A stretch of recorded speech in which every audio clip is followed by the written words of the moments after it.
നല്ല പുളിയിട്ടരച്ച ഉള്ളിച്ചമ്മന്തിയും തലേ ദിവസത്തെ പോർക്ക് വരട്ടിയതും പിന്നെ കുറച്ചല്പം രസം ഇതെല്ലാം കൂടി ഒരു പിടി പിടിച്ചാലുണ്ടല്ലോ.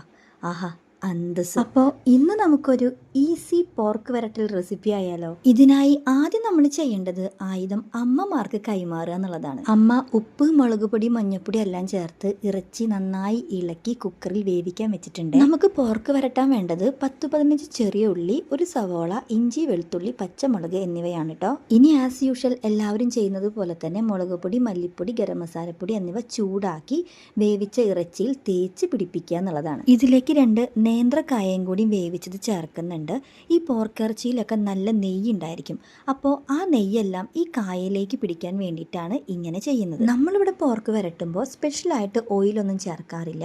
ആവശ്യത്തിനുള്ള നെയ്യെല്ലാം ഈ പോർക്കിൽ തന്നെ ഉണ്ടായിരിക്കും. അപ്പോൾ ആ നെയ്യിൽ തന്നെയാണ് നമ്മൾ ഈ ഉള്ളിയെല്ലാം വഴറ്റിയെടുക്കുന്നത്. അപ്പോൾ നെയ്യിൽ വഴറ്റാനെടുത്ത സംഭവങ്ങൾ നിങ്ങൾ കണ്ടല്ലോ. ഇതിൽ പെരിഞ്ചീരകം മസ്റ്റാണ്. പെരിഞ്ചീരകത്തിൻ്റെ ഒപ്പം തന്നെ പച്ചമുളകും കറിവേപ്പിലും ഇടണം കേട്ടോ. ഇവയെല്ലാം നന്നായി വഴറ്റിയതിന് ശേഷം ഇതിലേക്ക് നമുക്ക് വേവിച്ച് വെച്ച ഇറച്ചിയും കൂടിയും ചേർത്ത് നന്നായി ഇളക്കി യോജിപ്പിക്കാം. അവസാനമായി കുറച്ച് ഗരം മസാലയും കുറച്ച് കുരുമുളക് പൊടിയും ഇട്ട് നന്നായി ഇളക്കി യോജിപ്പിക്കുക. സംഭവം ഇവിടെ സെറ്റായിട്ടുണ്ട് കേട്ടോ. ഇങ്ങനെ വരട്ടി വെക്കുന്ന പോർക്കിറച്ചി അടുത്ത ദിവസം കഴിച്ചാലാണ് കേട്ടോ അതിൻ്റെ യഥാർത്ഥ ടേസ്റ്റ് അറിയുന്നത്. അടിപൊളിയാണ്. നമുക്ക് നമ്മുടെ ആരോഗ്യമാണ് മുഖ്യം. ഈ കാണുന്ന പോർക്കിലൊക്കെ നല്ല നെയ്യുണ്ട്, അത് ഗ്യാസായി ഫോം ചെയ്യും. അത് മാറാനാണ് ഇവിടെ രസം സെർവ് ചെയ്തത് കേട്ടോ.